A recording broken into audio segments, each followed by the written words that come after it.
Xayrli kun qizlar, kuninglar yaxshi o'tyaptimi? Bugun dam olish kunidan foydalanib yuzimizga maska tayyorlaymiz. Bu maska har qanday yuzga to'g'ri keladi.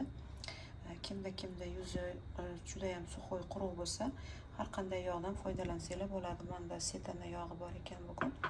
Shundan foydalandim. Bu arada yuzimga maska tayyorlashdan oldin sochimga ham tayyorlab oldim. Xo'p, biz hozir yuzimizga bitta tuxumni oqini oldim. Bunga ozgina yarim choy qoshiq kofe soldim. Aralashtirgandan keyin bunga ozgina mana limon tomchilaridan qisib olamiz. Уже men qisib olgandim limonni. Ko'rsatib o'taman. Tayyor holatga keldi. Xohlasanglar bunga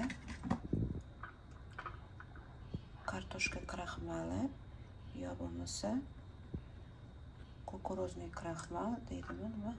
Makkajo'xori kraxmali yoki guruch unidan foydalansanglar ham bo'ladi. Yuzingizga bitta sloy surgandan keyin ikkinchi marta yana surasiz va 15 daqiqadan keyin iliq suvda yuvib tashlaysizlar. Juda ham yaxshi maska tayyorlab ko'ringlar. Vitaminga solsanglar ham bo'ladi. Kastorovый maslo, mindarli maslo nima uyda topsanglar bo'ladi. Kuninglar yaxshi o'tsin. O'zimga tayyorlandim, shuni sizlar uchun bo'lishdim.